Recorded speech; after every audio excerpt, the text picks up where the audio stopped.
What's going on, man? Welcome back to the basement. I'm Ron, slightly sick, but we're trucking through it.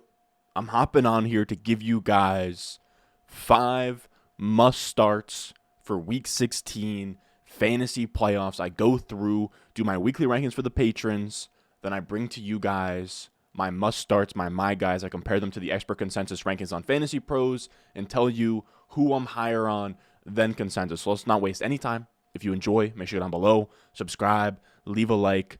Let's go. Thirsty, trying to choose. I know I'm pretty cool. My nitty bag. Now, I'm going to be honest with you guys. I take a lot of pride in what I do here, looking through stats, telling you guys the best plays and everything. But I do truly feel I am better in a season-long format. I feel like we've had a lot of great calls this year between, Saquon. I think Garrett Wilson was a great call. I think there's some others that I can't think of off the top of my head. I think Waddle's another one. Amon-Ra St. Brown was a guy we liked. Njoku, Rashad White, Ingram, Daniel Jones, Justin Fields. But I'm going to be honest with you guys.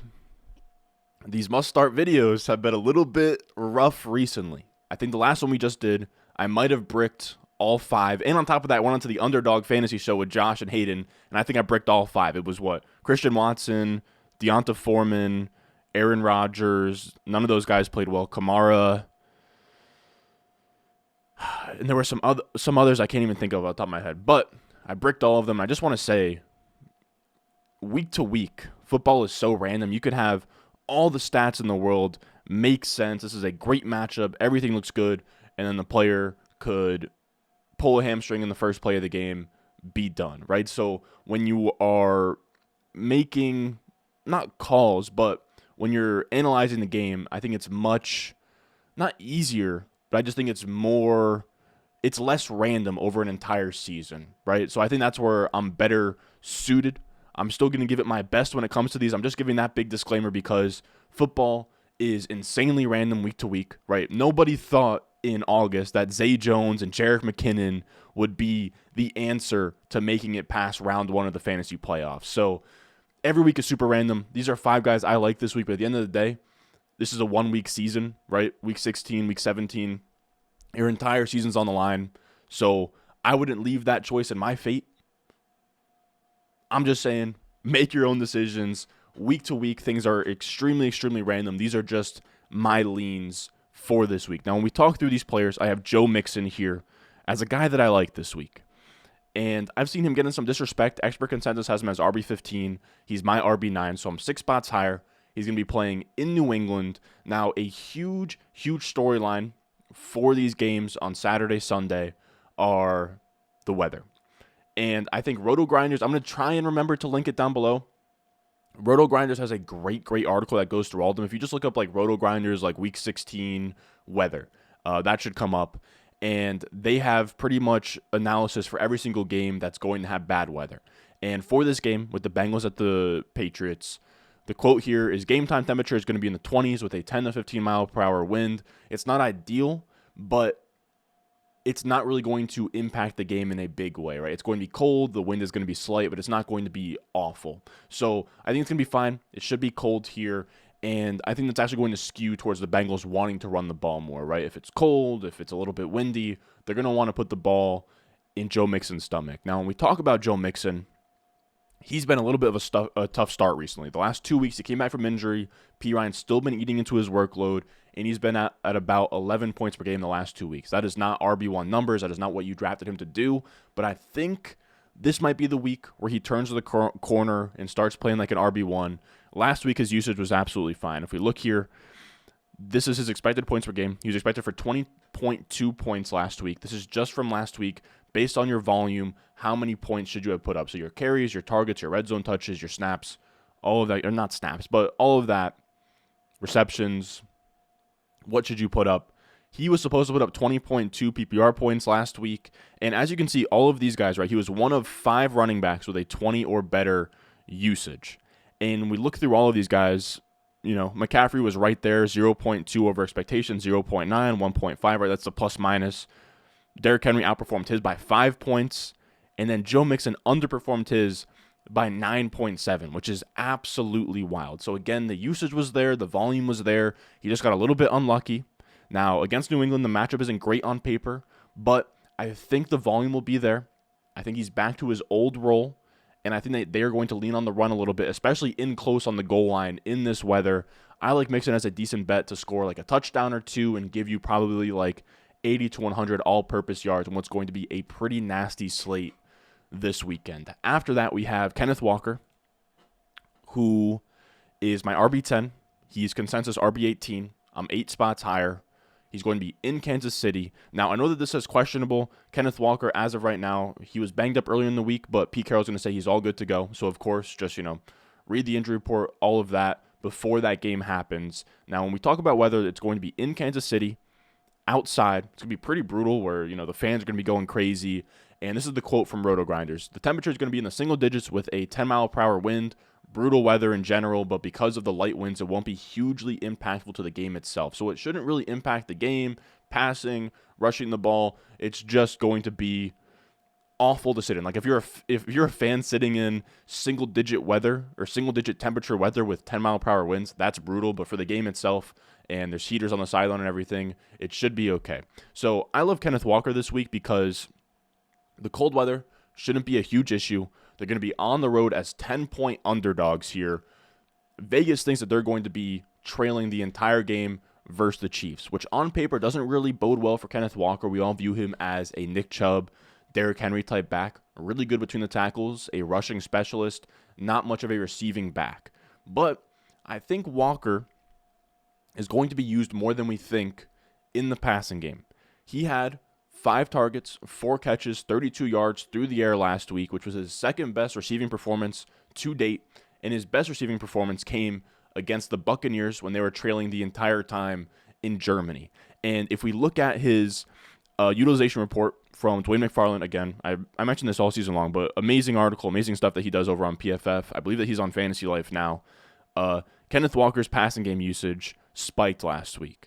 65% of the routes is huge. 65% plus is what we're looking for. Like that's elite. Like that's Aaron Jones, Eckler, Kamara, all those guys. So 65%, really strong. And then as you guys can see, 73% of the 2-minute drill snaps, which was 0% the previous 3 weeks. So if those stick in any capacity in this game environment when they're going to be trailing the entire time trying to keep up with the Kansas City Chiefs, he should see another like 5+ target game, which is really nice to have on top of his already elite rushing ceiling where he could just break one off for like 60 yards and a touchdown. And then on top of that, you get a nice target floor from Kenneth Walker. So I have him as a back-end RB1 this week, whereas most rankings have him in like the mid to late RB2 area. After that, also I want to mention there's no Tyler Lockett, which I think is going to be good for him, where no Tyler Lockett, you'll have more targets funneled to Kenneth Walker. So I think that's just something on top of it to go with this game script. Now, after that, we have 2 wide receivers who are going to be in really good environments. They're both going to be domes, and the first one we'll talk about here is Mike Evans.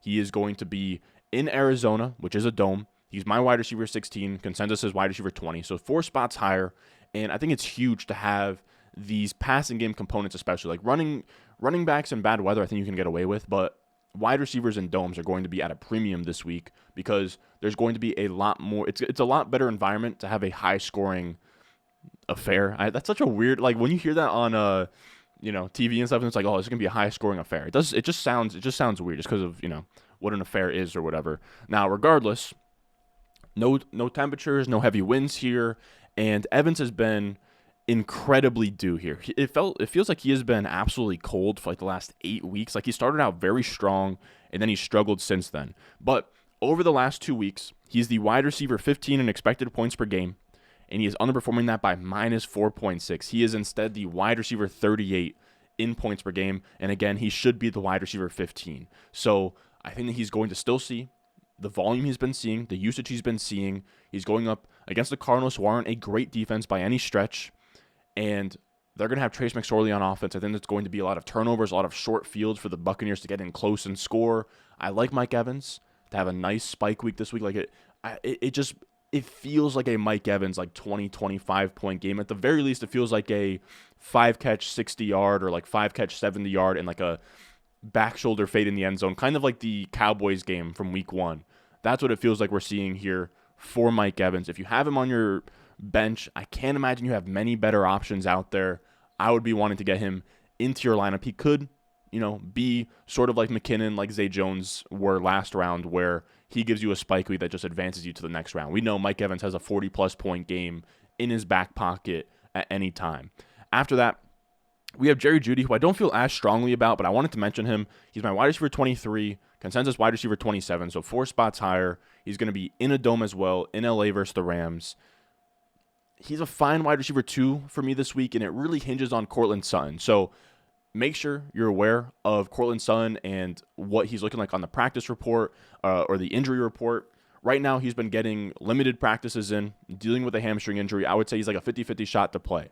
If he doesn't play, I love Jeudy this week. If he does play, I would bump Jeudy from like wide receiver 23 to probably like wide receiver 30-ish area.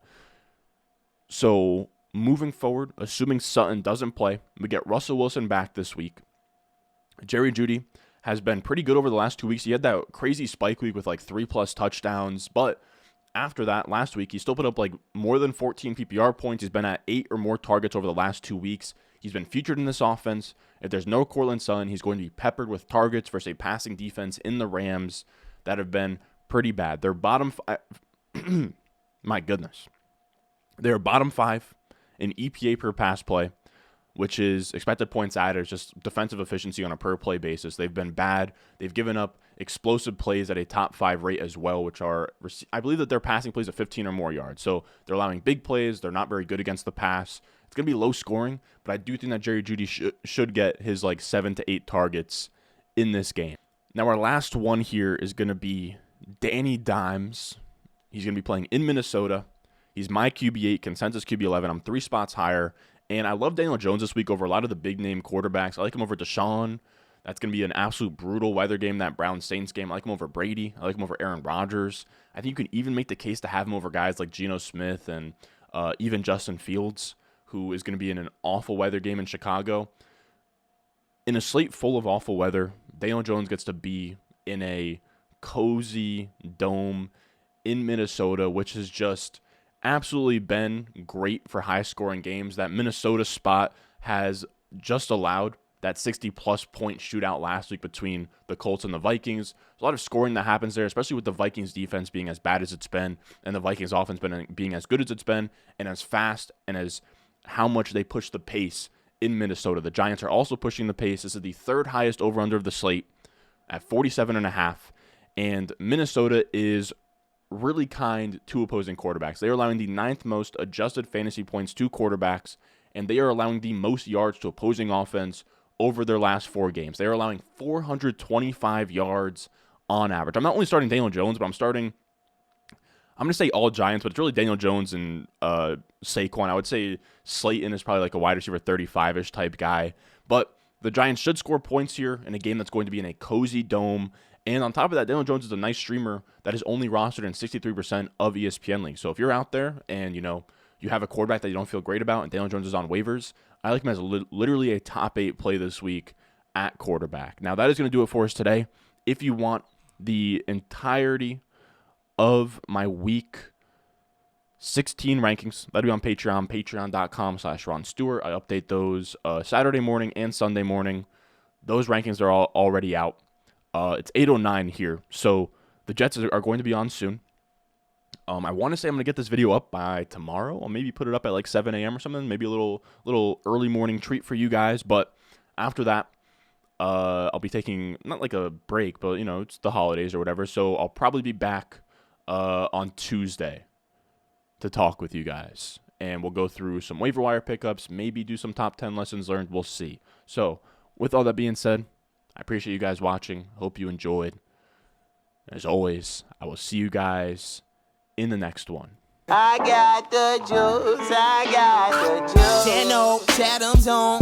Foolies glad I'm home. Even my haters kinda glad I'm on. Rest in peace to my vagabond. Rapper, song, singer, suspended, subpoena from Mr. Me.